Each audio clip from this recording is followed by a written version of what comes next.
Support for this podcast comes from Deloitte. Welcome to the age of with.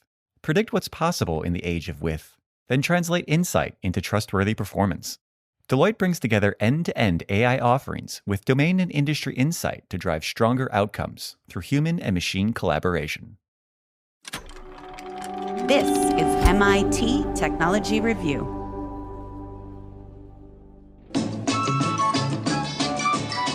Driverless cars have been conjured up in films and talked about for decades. The first attempts to make them were about a century ago. And sure, they're no longer as unbelievable as in Herbie the Love Bug from the 1960s, where the self-driving car has a mind of its own. I did not bring you here. It's this nasty little car. But while the artificial intelligence driving the technology has come leaps and bounds, and we now have some self-driving taxis in the US and China, the fact is communication between the car and the human inside it hasn't really come that far since the days of Herbie driving off without its driver's consent. And what's more, the beeps and bings meant to tell us something about what the car is doing don't intuitively tell us what's going on. To be fair, that isn't just an issue with automated vehicles. It pops up in most cars with computerized elements. My car pings for my passenger to put on a seatbelt when all that's there is a handbag. Despite programmers' best efforts, there's still a fundamental problem. Cars and people don't speak the same language. This all matters because this isn't a video game or a phone trying to interpret its mathematical language of ones and zeros in ways that make sense in human language. This is a moving thing carrying our bodies from place A to place B. When things go wrong, they can go really wrong. I'm Jennifer Strong. In this episode, we dive into some tricky questions of usability and trust.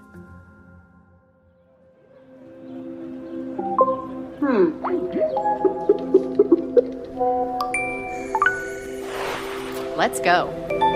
In Machines We Trust. I'm listening. A podcast about the automation of everything. You have reached your destination. Imagine you're about to leave the house. You're scrambling to get to a meeting with some clients. You want to talk to your boss beforehand, but you've got to also get the kids to school. You and the kiddos struggle out the door and head to the car, coffee and toast in hand, backpacks and water bottles in tow. It would be nice to set an autopilot, but would you trust it? Can you really imagine letting go of the steering wheel? And how do you know which scenario is less safe? The inevitable multitasking and kid management while driving? Or handing over some control to a machine? The technology we have now, such as Tesla's autopilot, isn't advanced enough to really be autonomous. People in the field refer to it as automated driving. It requires a human to monitor what the car is doing. We know at least 5 people have died in crashes with automated driving when someone behind the wheel wasn't paying close attention.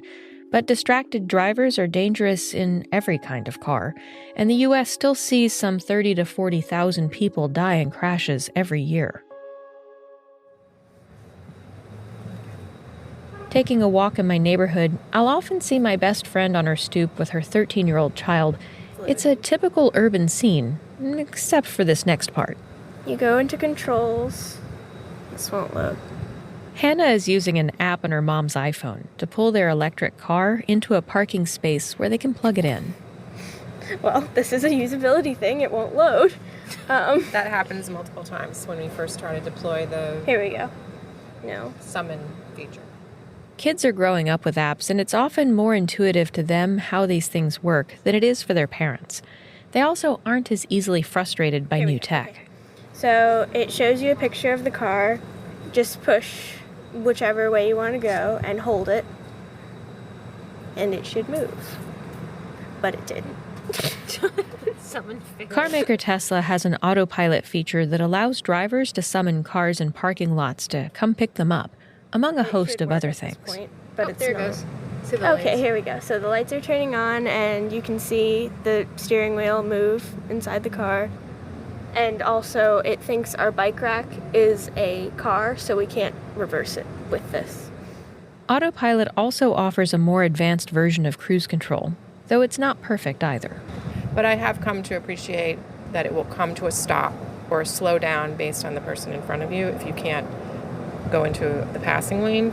However, you still have to be alert because it will stop dead on a fast-moving highway for reasons, no that I can tell. So I'm very leery. It doesn't allow me to relax much, just lets my foot take a break.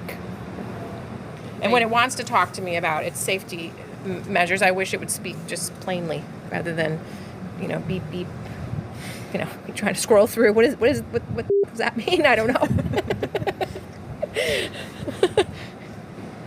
Do you wish there was something the car could do to make you understand what it's doing? Well, when we do software updates, it gives us an outline of what is done, but like my mom said, it's not in plain English. It's very hard to understand.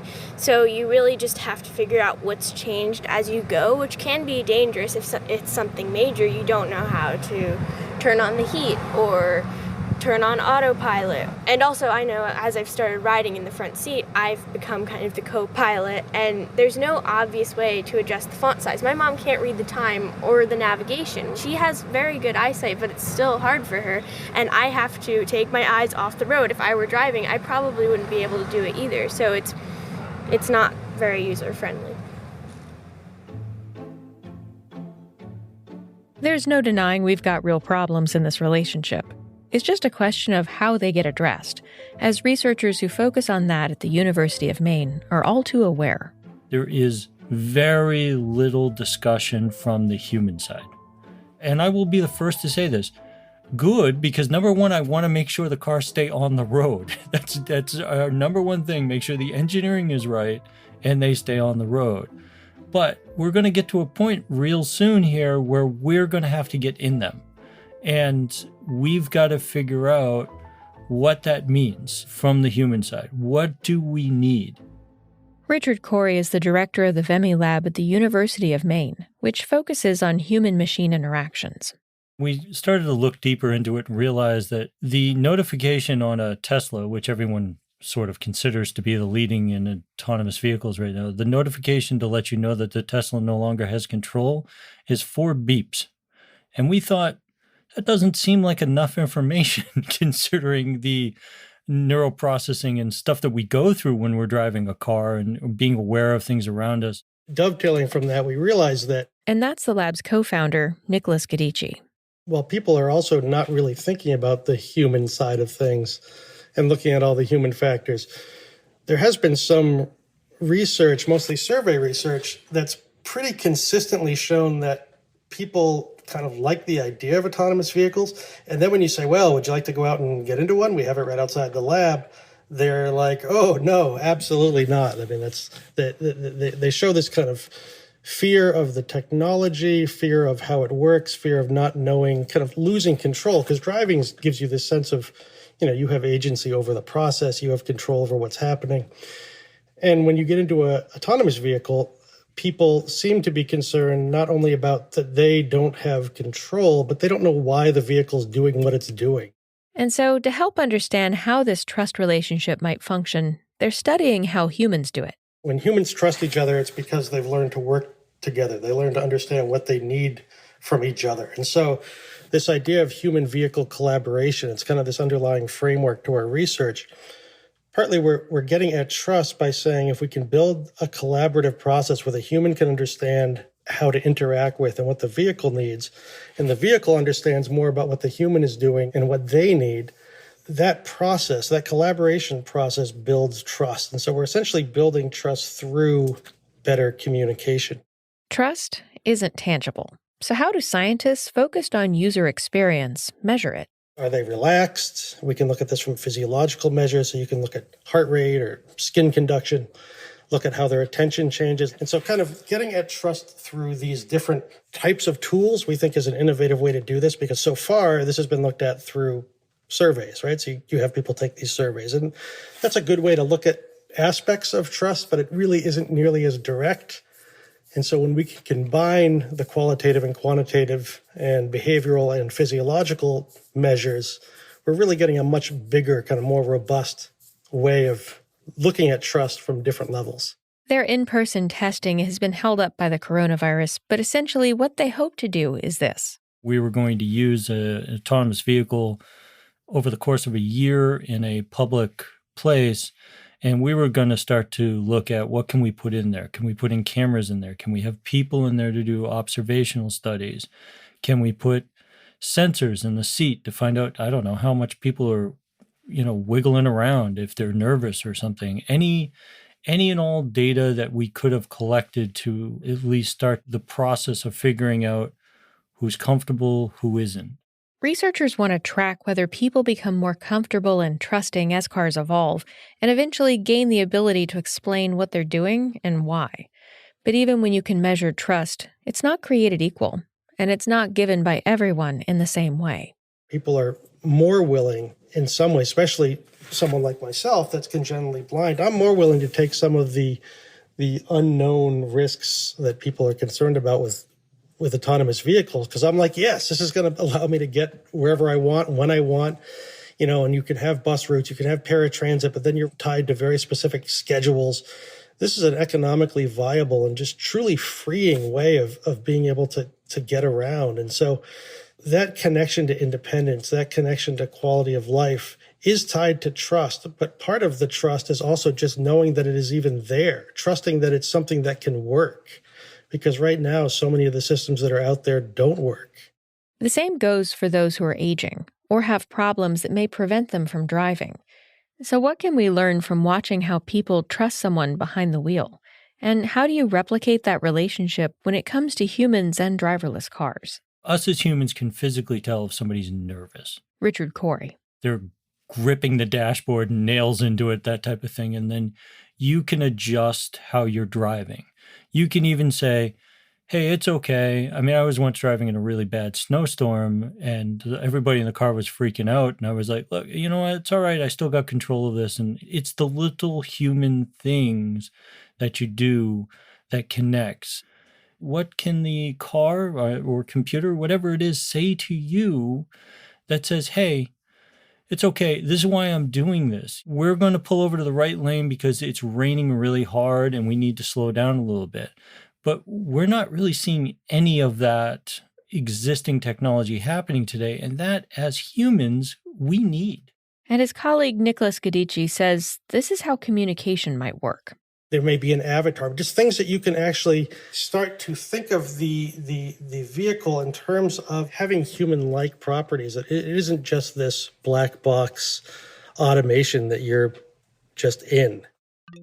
The long-standing frontrunner in this race to build autonomous vehicles is a company called Waymo, which used to be known as the Google Self-Driving Car Project.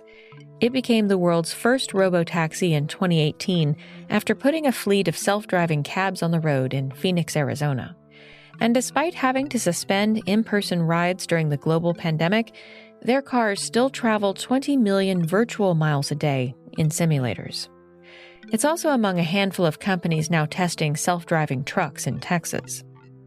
At Waymo, communication looks like TV screens, sound effects, and human-like voices. Destination updated to Chandler Sunset Library. And so we know today that when you're a passenger in a car that's driven by a human, there's a lot of communication that happens between you and that driver that helps establish trust. Ryan Powell heads up the user experience research and design team. So it can be direct communication, like you might ask the driver, which route are we taking, or why aren't you moving? The light is green. But it can also be indirect too. Like you could notice that human driver might reposition his hands on the steering wheel right before he's ready to make a left turn. But we knew from a very early point that we needed some method of communication in our vehicles to build trust so that riders could feel safe and secure and informed. To that end, we spend a lot of time thinking about the visual interface in our car. We try to visualize what the car can see, how do we communicate the car's intent? In what situations do riders need additional information? What's the right level of information? Because on the other hand, they're also trying not to overload riders with too much information. So what you hear when you interact with a product or service should receive just as much design consideration as what you see. So when we think about our user experience, that's why we've decided to design not only for what you can see, but also what you can hear as well. And so this is what we kind of refer to as sort of our welcome track that you would hear once the doors open and as you're kind of making your way into the vehicle. But voice feedback allows us to convey more complex information and also to personalize messages as well. So this is an example of when the car starts to move, this is what a rider would hear. Heading to Desert Breeze Park. So Desert Breeze Park, of course, is the destination that the rider put in there. And we're able, again, to personalize that voice by taking the destination that they entered into the app and just reinforce to the rider that we know where the destination is, where we're headed as the car starts to actually move. Something I've wondered is what happens if you fall asleep in a driverless taxi? How does the car, or the helper as Waymo dubs it, wake you up? We give you a heads up when you are about a minute away from your destination. And the idea there is to, in a way, if you've kind of nodded off or dozed off, that's where we use voice. So a voice comes on and lets you know that you're arriving in about a minute. And the other thing that it serves is as a reminder to kind of collect your things if you've put something on the other seat, and so that you don't leave that behind. Because again, you don't have that human driver to kind of look around and say like, hey, you forgot your jacket, or you forgot your phone or your bag. And so we do use voice in that case. And we also think that that would help somebody to wake up if they had dozed off while they were on the ride. We've arrived. Please remember to close the doors after you exit. A lot of research went into choosing a voice for the autonomous vehicle that riders would trust. We often get asked too, like why a female voice versus a male voice. But really the decision for us wasn't about gender. It was more about finding the best sounding voice that matched those principles. And so in the end, it just happened to be a female voice for us. A voice that sounds competent and thoughtful and friendly, again, kind of goes a long way to helping people have a positive experience. And that's very much what we were going for when we thought about the voice that you hear in the car. And what's more, Waymo produces all its sounds in a particular key, hoping to influence how we feel inside the car. There is this idea that the key of E is a very sort of brilliant or optimistic key. And so you'll notice that all of our soundscape, again, is played around this key of E. A lot of people tend to think it's like a joyful or a brilliant tone. And so I'll play a sound here in the key of E. As researchers, that's what we spend a lot of time doing with our riders, is we try to uncover those moments where people sort of need additional information to understand what's happening in the vehicle. And again, it kind of goes back to that idea of building trust. So it could be a simple example where the car, you might just be driving along and the car sort of suddenly slows down. And we see this all the time. You kind of, you're not, of course, it's not an anxious moment or an alarming moment, but you kind of look up from your phone and you're sort of like wondering like, oh, what's kind of going on? There's nobody in front of us, yet we're kind of driving much slower than we just were. And so that's an example of where, in that case, we've entered a school zone. But again, because you aren't driving, you probably aren't going to know that offhand. And so that's where we are relying on that visual interface, or in some cases, using sound or voice to let you know what happened. One of Waymo's primary competitors is called Cruise. We meet its head of robotics after the break.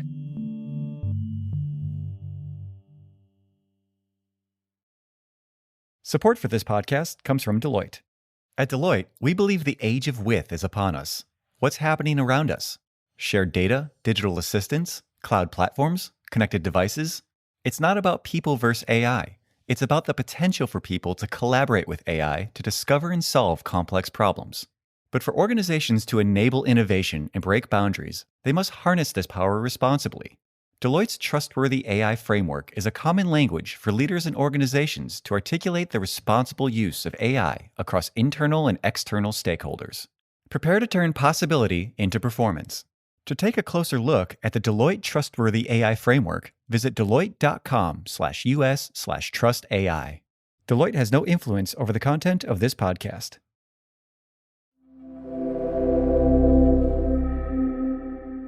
Self-driving car company Cruise is part of General Motors. The San Francisco startup builds electric cars, and it focuses on ride-sharing and delivery in dense urban environments. Rashed Huck is its vice president of robotics. Self-driving cars have to learn the social behaviors of other drivers or other participants in traffic, like pedestrians. And at the same time, they have to conform to human-like social expectations of other drivers. And they have to do this while attaining superhuman levels of safety. Part of his job is teaching autonomous vehicles to be more human, because there are lots of things we do while driving simply for our own comfort. We favor smoother turns, and we don't drive in the exact middle of a lane next to parked cars. He and his team study our habits not just to mimic them in certain scenarios, but also to adapt to them. For example, he says they're using computer vision algorithms to analyze the intent of pedestrians from their behaviors. So for instance, if there's somebody standing at a crosswalk but looking down at their phone, then the AV can infer that either they're unlikely to cross right away or they're distracted and they actually might start walking and not look up. We have sensors that can see 360 degrees pretty far out, usually more than humans can. And then in any given day, we're doing more driving than a human would do in a lifetime. That gives you some sort of boundaries on how fast the algorithms can pick up. Obviously, it doesn't yet have the judgment of humans. And before we get there, we need to know how we want to automate away from human driving. Can we realistically expect people to take control at any moment when they've ceded that control for most of the ride? Airplane engineers realized a long time ago that pilots can't do this safely, so navigation systems always keep them doing some sort of task to stay engaged in flying. Maybe that means cars should hold back on how much they take the wheel until they can be truly autonomous. This type of technology requires a new kind of human trust. Though we can't quantify it, we know that levels of trust people feel increase with transparency, personal experience, and safeguards. So when we drive our own cars, we never really doubt that they will stop when we hit the brakes. As we outsource decision-making to machines, that trust needs to be earned. Without it, more decades will pass, and some of these technologies might never see the light of day. Next episode, emotion recognition technology hints at a future where our cars, phones, and other devices react to our feelings. So we build algorithms that can understand your facial expressions, like your smiles or your frowns or eyebrow raises, and map that into an understanding of what your emotional and mental state is.